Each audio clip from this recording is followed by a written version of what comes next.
Hi, I'm Adele Friel Rhindress, and back in the 1940s I was Adele Friel when I belonged to the Blackstone Magic Show, traveling around the country. Blackstone created an elusive moth illusion for me. I'm the only one who ever danced it on his show. And I'm about to watch a film of some snips and snaps of Blackstone, and they are snips and snaps because they're on for brief seconds, and I try to explain them, but they go away and disappear before I get a chance to finish everything.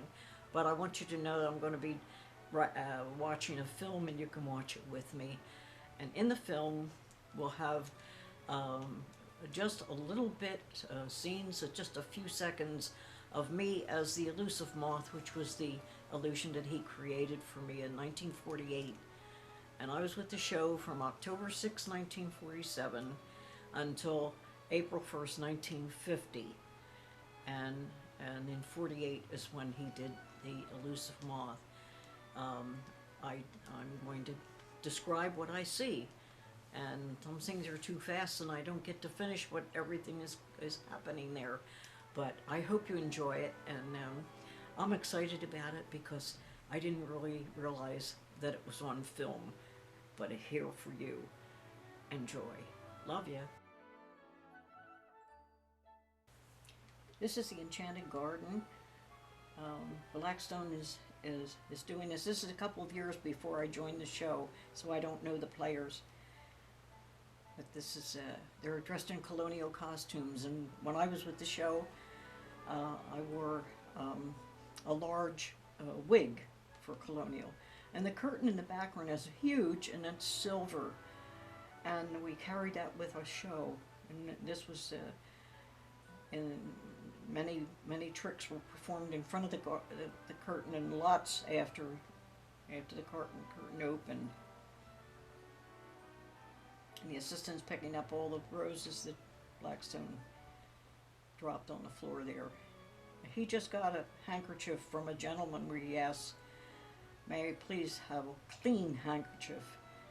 And he has somebody inspect it, and he's going to do his famous dancing handkerchief as soon as everybody checks it out. Yep, looks like it's pretty good. Takes him a few minutes to get it set up onto the cabinet. And there's music that goes with the dancing handkerchief. And there are two doors, and they both have openings on them, and the handkerchief goes back and forth and dances and gives Blackstone a hard time. So there's bouncy music, and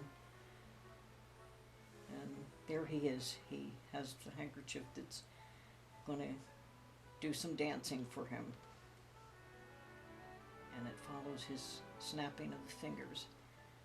And there it is. Yeah, like a little snake. Well, this is the Enchanted Garden, and if you look at the girl in the back holding a tambourine, that's the part that I played in the Enchanted Garden for my second appearance.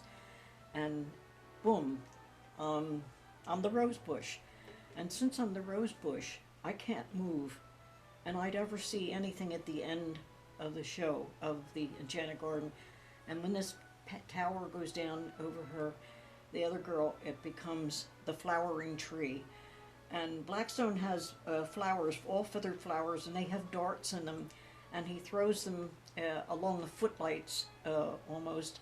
And every stage we work, if we go back to that theater, but somebody will always know Blackstone was there because his Enchanted Garden meant that there were flowers all over there in darts, and it made holes in the stages. So we had a reputation of messing up the place every time we went there. But it was interesting because when we went to different theaters along the route, Harry Blackstone and his brother Pete Bouton knew when Houdini or Thurston were there because ahead of us, because there was always an opening in the stage for traps. And there he is, doing his dancing handkerchief. And that handkerchief has a mind of its own, and it won't stay still. Watch. Yeah. All right, that was the end of that. This is the Chinese fantasy, and that particular thing you just saw was the up and down. And I worked this. This is one of my favorite things to work. And it's actually 4 illusions in one. Here's the mummy. When I first joined the show, Millie Bouton, uh, who was the wardrobe mistress, asked if I could sew, and I said yes. So what she did was she gave me the mummy to fix up all the frayed bandages that had come loose. This, what you're seeing now, is the crystal casket. This is the trick I always wanted to be in and never got to do it. And there's Betty Stolley coming out. Yes. And that's Blackstone. I don't know the gentleman, the thing, but Betty Stolley was with Blackstone during the USO shows in the 1940s, 1945. And she was my roommate. And this is one of the things that takes off on the Ziegfeld Follies. And the man they're doing, the girls are prancing around. They use tall girls for this.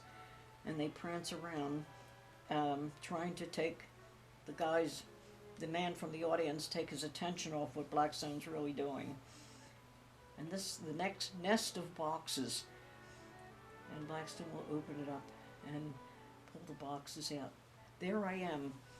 I'm the Elusive Moth. Where I disappeared. And there I am with my wings. I'm dancing around. This goes very quickly, these clips. I can't really say everything fast enough. It's the Committee of Men. All right, now to the girl without a middle, and that's Betty Stolley. And these are the costumes. And she actually gets in this, and her middle disappears because Blackstone puts these big blades through her body. And it's an exciting illusion. And I like it. I never wanted to work this one. I did want to work the crystal casket.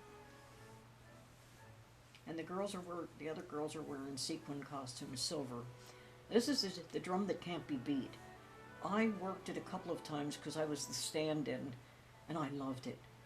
Now the girl in the costume there, my costume was like that. I wore a costume like that. Oh well, here we go again. Well, I'm not sure I can identify people except Blackstone, but I don't know who the poor woman is with him.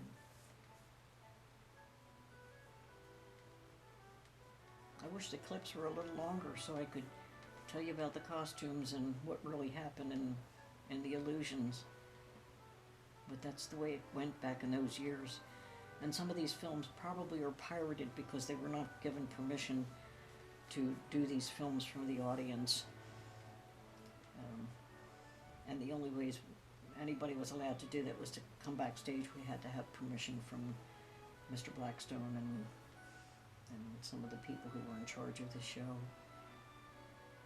But thank goodness some of these people, at this time I'm thanking them for pirating these clips, because otherwise they would not be here for us to talk about. I loved the show when I was on. It was a great gig for me. I was only 17 when I joined, but I didn't realize how great Blackstone was until I left the show. Because to me, he was my boss. It was great. Here we are back to the Enchanted Garden again. Again, I cannot identify the people in the costumes because what he would do is he threw off his cape and took out his gloves and threw them in the air, and those doves appeared. And sometimes we had a hunt for the doves afterwards because they would go up into the rafters. Now these are canaries, all right, to something else already. I think this is the one where a candy appears and Blackstone throws the candy out to the audience. Some of the kids in the audience, they scream when they see this candy coming at them. Yeah, we never got any backstage, but the kids did. Oh, here we are back to the Chinese fantasy again, and this is the trick I loved. And that's the opening. In my book, I describe it as the cabinet with spindly wheels. spindly legs on wheels. And this is another part of it. And that's the up and down. My goodness. And this is the flower pot. It's shown empty, up and down. Flower pot. We had doubles on that.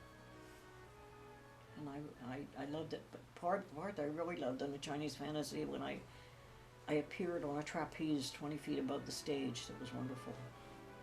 This is the floating light bulb, one of the signature pieces of Blackstone. He had two, the dancing handkerchief and the floating light bulb. And I loved to watch it because, truthfully, I was in a cabinet for both the dancing handkerchief, or I was hiding or changing costumes, and I never saw those two illusions, floating light bulb and the dancing handkerchief. And they were his signature pieces. This is the mummy, one of the ones the mummy that I sewed. And he shows it empty, and he brings out a mummy. And then he closes it up again, and I hope they let this clip go long enough so we can see what else happens. He dances a little. The mummy's kind of thin for a mummy, but he's... Anyway, here we go. Must be a girl mummy, I think. Took care of her figure. He's talking. Blackstone talks while he does that. And the girl that just walked off was a girl dressed in a very short Egyptian type costume. We didn't see it. This is the beginning of the crystal casket, which is quite interesting. And they put the panels down one at a time. The first one goes on the bottom, then they build the sides, and then they have one on the top, which makes it a casket. And they cover it and spin it around and take off the cover.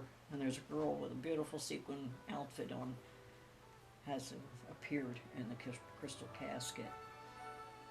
So